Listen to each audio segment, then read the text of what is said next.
Good morning students. आज हम चर्चा करेंगे वैदिक युग की।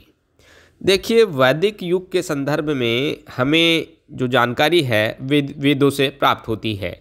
वेद जो है विद धातु से बना है, जिसका अर्थ होता है जानना। अर्थात वेद का शाब्दिक अर्थ है ज्ञान।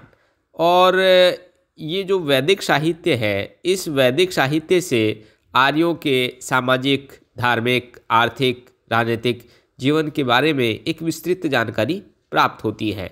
देखिए, वेद जो हैं, जिन्हें कि अपौरुषेय भी कहा गया है, इनके संदर्भ में ये धारणा है कि वेदों की जो रचना है वो किसी पुरुष ने नहीं की, बल्कि ये ईश्वरीय वाणी है।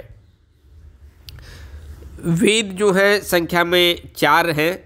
ऋग्वेद है, सामवेद है, यजुर्वेद है, अथर्ववेद है।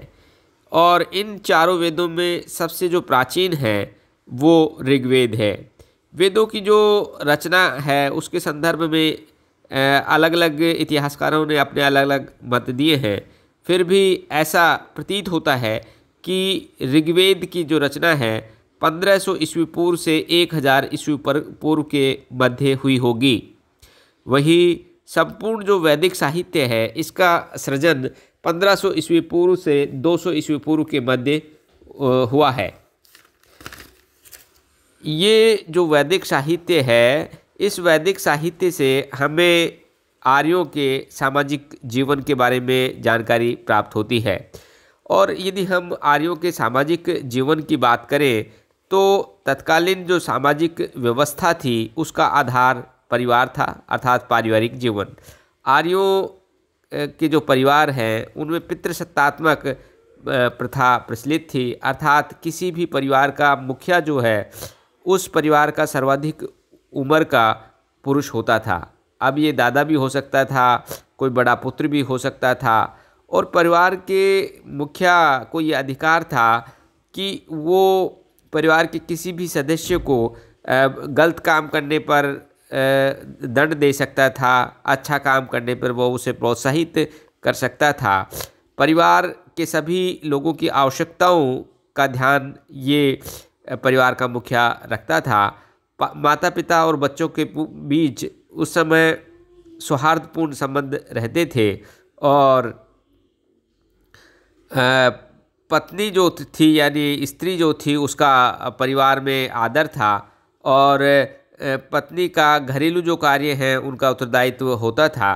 साथ ही पुत्र न होने पर गोद लेने की प्रथा भी इस समय प्रचलित थी। इसके बाद आता है मनोरंजन के साधनों की हम बात कर दें तो जीवन के प्रति आर्यों का स्वस्थ और आशावादी दृष्टिकोण था। वे जीवन को अधिक से अधिक सुखद तरीके से व्यतीत करना चाहते थे। मनोरंजन के प्रमुख साधन संगीत है, नृत्य है, जुआ है, शिकार है, रथदौड़ है, द्यूत है। और संगीत ऋग्वेदिक कालीन जो लोग थे उनमें विशेष प्रिय था। गायन और वादन दोनों का प्रचलन था, तथा मंजीरे है, बांसुरी है, ढोल है, बीन है, वीणा है इत्यादि वो लोग बजाते थे। और सप्त स्वरों का प्रयोग भी वे करते थे। भोजन और पेय की बात करें तो ऋग्वेदिक कालीन जो लोग थे उनके भोजन में दूध का विशेष महत्व था। दूध तथा उससे बनने वाली अन्य जो वस्तुएं जैसे घी है, पनीर है, इसका व्यापक रूप से वो प्रयोग करते थे। अनाज को पीसकर उसमें घी और मक्खन मिलाकर केक की तरह प्रयोग में लिया जाता था। सब्जियों और फलों का भी सेवन करते थे ये लोग। भोजन मात्र शाकाहारी ही नहीं, मांसाहारी भी हुआ करता था। प्रायः भेड़, बकरी, बैल का गोश्त भूनकर ये लोग खाते थे। गाय को अघन्या कहा गया, उसको वो पवित्र मानते थे। और गोहत्या करने पर कठोर दंड दिया जाता था। ऋग्वेदिक काल में दूध प्रमुख पेय था, यद्यपि सोमरस और मदिरा का भी प्रयोग किया जाता था। किंतु ऋग्वेद में मदिरा पान को अधार्मिक एवं अपराध प्रेरक बताया गया है, किंतु फिर भी मदिरा पान का प्रचलन था। वेशभूषा और सौंदर्य प्रसाधन की हम बात करें तो ऋग्वेदिक आर्यों की वेशभूषा साधारण थी। सूती, ऊनी और रंग बिरंगे कपड़े ये पहनते थे। मृगछाल का भी प्रयोग किया जाता था। आर्यों की पोशाक में प्रारंभ में दो वस्त्र प्रमुख थे। एक तो वास जो शरीर के नीचे के भाग पर पहना जाता था, और दूसरा होता था अधिवास जो शरीर के ऊपरी भाग पर पहना जाता था। और अधिवास के नीचे नीवी नामक वस्त्र पहने जाता था। विवाह के अवसर पर वधू जो है एक विशेष प्रकार के वस्त्र धारण करती थी, उसको वधुए कहा जाता था। आभूषण स्त्री और पुरुष समान रूप से धारण करते थे। ऋग्वेद में विभिन्न आभूषणों का उल्लेख मिलता है, जिनमें मुख्य हैं कर्णशोभन है, कुरीर है, निष्क है, रुक्मा है। आभूषण पहनने के अतिरिक्त बालों पर भी विशेष ध्यान दिया जाता था। स्त्रियां जो हैं तेल डालकर वेणियां बनाती थी तथा पुरुष भी बालों को काटते थे, दाढ़ी मूछ रखते थे, और दाढ़ी बनाना भी पुरुष जानते थे। इसके बाद बात करें हम औषधियों के ज्ञान की। ऋग्वेद में चिकित्सकों का उल्लेख मिलता है, जिन्हें सम्मान की दृष्टि से देखा जाता था। ऋग्वेद में प्रमुख जो बीमारी है उसका नाम यक्ष्मा बताया गया है, और जड़ी बूटियों का प्रमुखता औषधियों के रूप में प्रयोग होता था।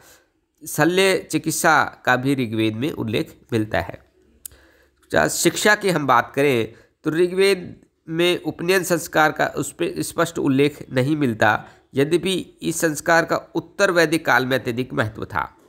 विद्यार्थियों को गुरु के आश्रम में शिक्षा प्राप्त करने के लिए भेजा जाता था, और शिक्षा का मुख्य उद्देश्य धार्मिक एवं साहित्यिक शिक्षा प्रदान करना था, जिसके द्वारा आर्य अपनी संस्कृति को सुरक्षित रख सके, उसका प्रसार कर सके। जाति प्रथा या वर्ण व्यवस्था की हम बात करें तो ऋग्वैदिक समाज में वर्ण व्यवस्था का अस्तित्व था अथवा नहीं, इसमें विद्वानों में परस्पर मतभेद है। कुछ विद्वान, जिनमें जैसे कीथ प्रमुख हैं, ऋग्वेद के 10वें मंडल पुरुष सूक्त के आधार पर मानकर ये प्रमाणित करने की चेष्टा करते हैं कि तत्कालीन समाज में वर्ण व्यवस्था थी। पुरुष सूक्त में कहा गया है कि ब्राह्मण ईश्वर के मुख से, क्षत्रिय उसकी भुजाओं से, वैश्य उसकी जंघाओं से, शूद्र उसके पैरों से उत्पन्न हुए हैं। किंतु अधिकांश इतिहासकार जो हैं उनका मानना है कि ऋग्वेद में पुरुष सूक्त बाद में जोड़ा गया, अतः उसकी प्रामाणिकता जो है उसको स्वीकार नहीं किया जा सकता। अतः जाति प्रथा जो है उसका निश्चित रूप से जन्म बाद में हुआ। ऋग्वेद में कहीं भी वैश्य और शूद्र का प्रयोग नहीं किया गया। जहाँ तक ब्राह्मण और क्षत्रिय का प्रश्न है, संभवतः इसका तात्पर्य मात्र यह था कि जो युद्धों में भाग लेते थे उन्हें क्षत्रिय, और पूजा पाठ में लीन करने वाले लोगों को ब्राह्मण कहा गया। अतः यदि मान भी लें कि ऋग्वेद काल में जाति प्रथा थी या वर्ण व्यवस्था थी, तो निश्चित रूप से ये जन्म पर नहीं वर्ण कर्म पर आधारित थी। विवाह और स्त्रियों की स्थिति की हम बात करें तो ऋग्वैदिक जो काल था उसमें बाल विवाह नहीं थे। तत्कालीन समय बहन और भाई, पिता और पुत्री, माँ और पुत्र का जो विवाह है वो निषेध माना गया।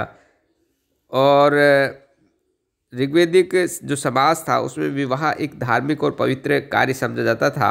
विवाह के बिना जीवन अपूर्ण माना गया है। यज्ञ के समय पति और पत्नी दोनों का उपस्थित होना आवश्यक था। लड़के और लड़कियों को अपने लिए पत्नी अथवा पति चुनने की अनुमति थी।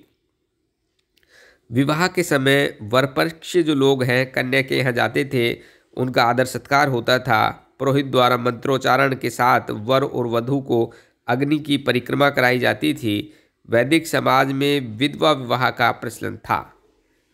पुत्र न होने पर स्त्री जो है अपने देवर से संबंध स्थापित कर पुत्र को जन्म दे सकती थी। बहु विवाह जो प्रथा है वो भी उस समय प्रचलित थी, किंतु ये मुख्यतः राजघरानों तक सीमित थी। सती प्रथा का तत्कालीन समाज में प्रचलन था। ऋग्वैदिक युग में स्त्रियों की समाज में सम्माननीय स्थिति थी। पत्नी की यज्ञ के समय उपस्थिति अनिवार्य होना इसका स्पष्ट प्रमाण है कि स्त्री गृह स्वामिनी होती थी तथा घर के समस्त कार्य उसी की देखरेख में होते थे। स्त्रियों की शिक्षा पर पर्याप्त ध्यान दिया जाता था। इसी कारण से अपाला, विश्वधारा, घोषा आदि ने तो नर ऋषियों के समान मंत्र रचना भी की थी और पिता की संपत्ति का अधिकारी पुत्र होता था, परंतु पुत्र न होने पर पुत्री ही उसकी उत्तराधिकारिणी होती थी। ऋग्वैदिक युग में स्त्रियों में पर्दे की प्रथा नहीं थी तथा उन्हें घूमने, यज्ञ, त्योहार, उत्सवों में भाग लेने की पूर्ण स्वतंत्रता थी। इसके पश्चात आता है आर्थिक जीवन या आर्थिक स्थिति। आर्थिक जो स्थिति है उस पर ऋग्वेद से व्यापक प्रकाश पड़ता है और आर्थिक स्थिति में मुख्य आधार जो है वो कृषि थी। कृषि ऋग्वैदिक जो अर्थव्यवस्था सी थी उसका मुख्य आधार थी और ये आर्यों की प्राचीन वृत्ति थी, क्योंकि कर्षण के लिए संस्कृत और यूनानी दोनों में समान धातु कृष है। अतः स्पष्ट है कि दोनों शाखाओं के पृथक होने से पूर्व आर्य यह वृत्ति अपना चुके थे।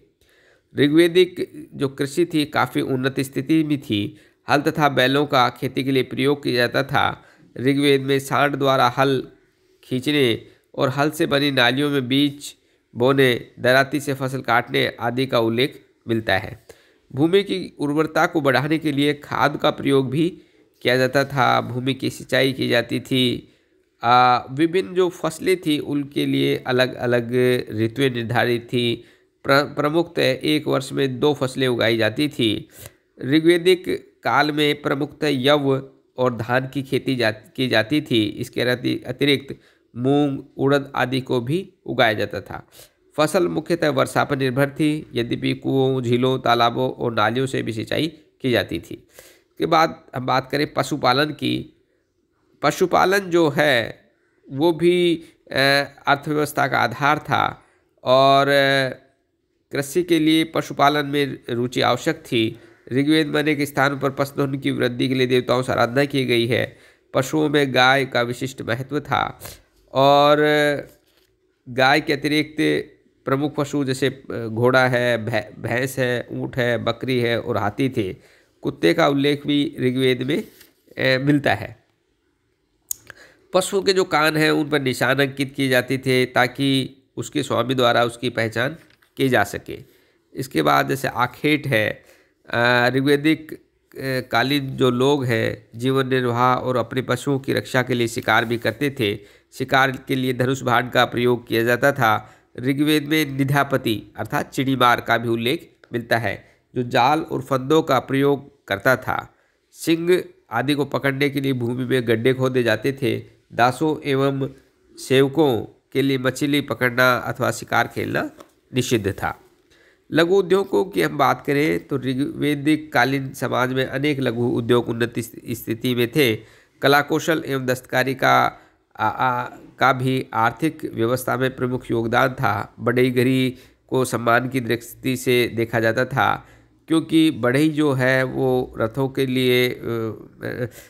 लिए पहिए बनाता था और कृषि के काम आने वाले जो औजार हैं वो बढ़ई के द्वारा बनाए जाते थे।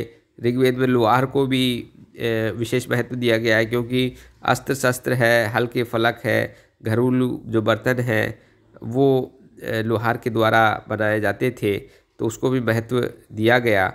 इसी तरह से ऋग्वेद में चर्मकार का भी उल्लेख मिलता है जो चमड़े को साफ करके धनुष की डोरियाँ, चर्म रज्जुएं आदि बनाता था। स्त्रियां भी इस युग में अनेक कार्य करती थी। स्त्रियों के द्वारा किए जाने वाले प्रमुख कार्य है जैसे कपड़ा बुनना है, सिलाई करना है, घास की चटाई बनाना है, ये कार्य उल्लेखनीय थे। व्यापार और वाणिज्य की बात करें तो ऋग्वैदिक काल में स्वदेशी और विदेशी दोनों व्यापार प्रचलित थे। व्यापार करने वाले को पणि कहा जाता था।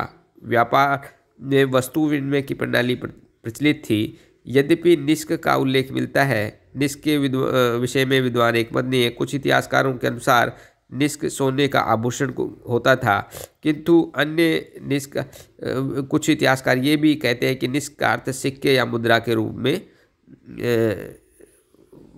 लेते हैं। ऐसा प्रतीत होता है कि ये शब्द निष्क सिक्के और सोने के आभूषण दोनों के लिए प्रयोग किया जाता था। निष्क के अतिरिक्त गाय को भी मूल्य की इकाई माना जाता था। एक बार सौदा तय हो जाने पर उसका निर्वाह किया जाता था। आर्य लोग अधिक लाभ के लिए अन्य देशों से भी व्यापार करते थे और ऋग्वेद में इसके संदर्भ में उल्लेख मिलता है। विदेशों से व्यापार करने के लिए व्यापारी समूहों में जहाज से जाते थे, जिनमें 100 चप्पू होते थे। ऋग्वेद में भुज्यू नामक एक व्यक्ति की कथा मिलती है, जिसको अश्विनी ने 100 चप्पुओं वाले जहाज से बचाया था। व्यापार एवं वाणिज्य भी ऋग्वेदिक समाज की अर्थव्यवस्था का प्रमुख अंग था।